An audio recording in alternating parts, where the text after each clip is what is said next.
Hi hello నమస్తే మన ఛానల్కి స్వాగతం సుస్వాగతం. సో ఇక్కడ మనం సినిమా ప్రపంచంలోకి లోతుగా ప్రవేశించేద్దాం. కథా విన్యాసాలను విశ్లేషిస్తాం మరియు గొప్ప దర్శకుల మాస్టర్ పీస్లను అన్వేషిస్తాం. మీరు ఆలోచింపజేస్తే మిమ్మల్ని ఆసక్తిగా ఉంచే కథన శైలిని తిరిగి నిర్వచించే సినిమాలను ప్రేమిస్తే ఈ ఎపిసోడ్ మీకోసమే. సో ఈరోజు మనం ఒక మహానుభావుడి గురించి మాట్లాడుకోబోతున్నాం. ఆయన ఎవరో కాదు, Christopher Nolan, the visionary. So ఈ వీడియో చివరి వరకు చూద్దాం మరియు మరిన్ని ఆసక్తికరమైన సినిమా విశ్లేషణల కోసం లైక్, షేర్, సబ్స్క్రైబ్ చేయండి, బెల్ ఐకాన్. సో ఇది మాత్రం మర్చిపోద్దండి క్లిక్ చేయడం. సో ఇక స్టార్ట్ చేసేద్దాం ఏమాత్రం లేట్ చేయకుండా. క్రిస్టోఫర్ నోలన్ ఈ పేరు 21st సెంచరీ అత్యుత్తమ దర్శకుల్లో ఒకరిగా ప్రతిధ్వనిస్తుంది. సో కథను సమర్పించే విధానాన్ని తిరిగి నిర్వచించిన సమయం, స్థలం మరియు వాస్తవాన్ని వ్యక్తీకరించిన ప్రతిభావంతుడైన మైండ్ బెండింగ్ థ్రిల్లర్లు నుంచి విజువల్ స్పెక్టాకులర్ సైన్స్ ఫిక్షన్ వరకు నోలన్ తనదైన ముద్ర వేశారు. కానీ అతని సినిమాలు ఎందుకు ఇంత ప్రత్యేకంగా ఉంటాయి? అతను ఎలా ఈ స్థాయికి ఎదిగాడు? మరియు ఎందుకు అతని ప్రతి సినిమా ఒక ప్రత్యేక సంఘటనలా అనిపిస్తుంది? ఇవన్నీ తెలుసుకోవడానికి సో ఈ ప్రయాణంలో మనం చేరదాం. క్రిస్టోఫర్ ఎడ్వర్డ్ నోలన్ జూలై 30, 1970న లండన్లో, ఇంగ్లాండ్లో జన్మించారు. చిన్నప్పటి నుంచి సినిమాల పట్ల ఆసక్తి పెంచుకున్నారు. తన తండ్రి ఇచ్చిన సూపర్ 8 కెమెరాతో తన సోదరుడు జోనథన్ నోలన్తో కలిసి చిన్న చిత్రాలను తీసేవాడు. యూనివర్సిటీ కాలేజ్ లండన్లో ఇంగ్లీష్ లిటరేచర్ చదువుతూ తన దర్శకత్వ నైపుణ్యాలను మెరుగుపరుచుకున్నారు. ఇతర దర్శకుల మాదిరిగా ఫిల్మ్ స్కూళ్ళలో చదవకుండా తనను తాను నేర్చుకున్నాడు. అతని తొలి చిత్రం ఫాలోయింగ్ 1998 తక్కువ బడ్జెట్లో రూపొందించిన నాన్ లీనియర్ స్టోరీ టెల్లింగ్కి అద్భుతమైన ఉదాహరణగా నిలిచింది. సో నోలన్ ప్రపంచానికి పరిచయం చేసిన చిత్రం మొమెంటో 2000 సంవత్సరంలో వచ్చింది. మానసిక సవాళ్లను అధిగమిస్తూ టైం మరియు మెమరీలతో ఆడుకున్న సినిమా ఇది. గై పియర్స్ ప్రధాన పాత్రలో ఈ కథాశైలి ప్రేక్షకులను మంత్రముగ్ధుల్ని చేసింది. మొమెంటో కథన నిర్మాణం పూర్తిగా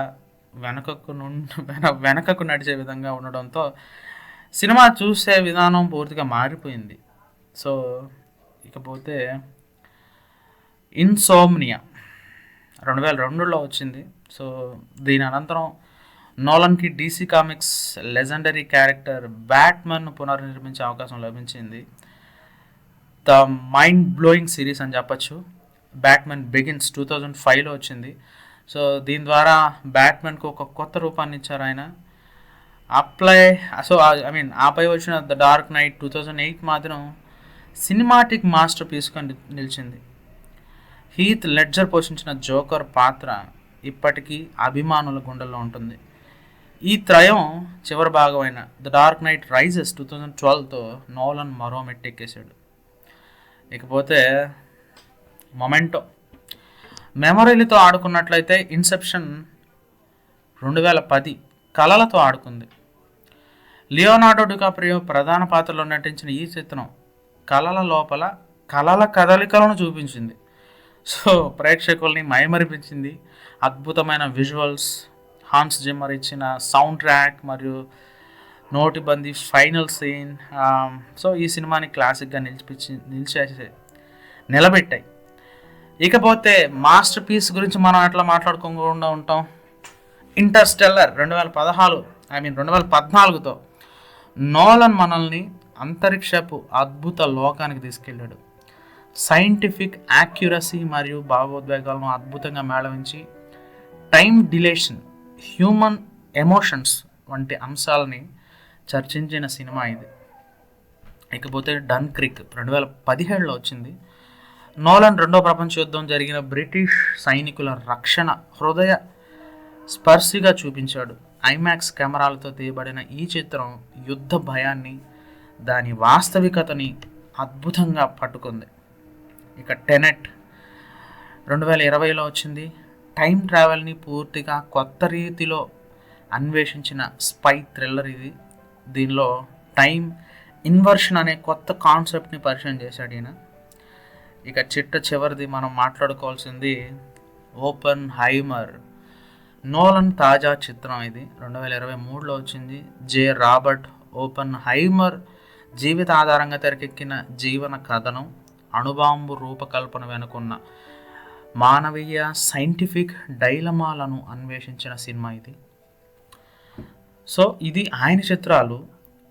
ఇక నోలన్ ప్రత్యేకత గురించి మాట్లాడుకుంటే మనం ముఖ్యంగా నాన్ లీనియర్ స్టోరీ టెల్లింగ్, అంటే సమయాన్ని తిప్పడం, కథను విభజించడం నోలన్ ప్రత్యేకత. అండ్ ప్రాక్టికల్ ఎఫెక్ట్స్, అంటే విఎఫ్ఎక్స్ కంటే నిజమైన ఎఫెక్ట్స్ని ఇష్టపడతారు ఆయన. ఇకపోతే ఐమాక్స్ అండ్ విజువల్ గ్రాండియర్, ఈయన సినిమాలు పెద్ద తెరపై చూడడానికి మూడింతలు అద్భుతంగా ఉంటాయని చెప్పచ్చు. ఇక డీప్ థీమ్స్, సో జ్ఞాపకాలు, కళలు, సమయం, యుద్ధం. సో ప్రతి సినిమాలో ఆయన ఏదో ఒక లోతైన భావనలతో నిండిపోయి ఉంటుంది. సో ఇలాంటి ప్రత్యేకతలు ఆయన అని చెప్పుకోవచ్చు. సో మొత్తానికి ఇది ఫ్రెండ్స్ ఇవాల్టి మన టాపిక్. ఇదే క్రిస్టోఫర్ నోలన్ గురించి మన విపులమైన విశ్లేషణల. మీకు నోలన్ సినిమాల్లో ఏది ఎక్కువగా నచ్చింది, ఇది ఇవాల్టి క్వశ్చన్. కమెంట్స్లో చెప్పండి. ఈ వీడియో మీకు నచ్చితే లైక్ చేయండి, షేర్ చేయండి, సబ్స్క్రైబ్ చేయండి, బెల్ ఐకాన్ మాత్రం క్లిక్ చేయకుండా మర్చిపోవద్దండి. మరిన్ని సినిమాటిక్ విశ్లేషణల కోసం మిమ్మల్ని ఫాలో అవుతాను నేను, నన్ను కూడా మీరు ఫాలో అవ్వండి. నెక్స్ట్ వీడియోలో కలుసుకుందాం. Thank you so much.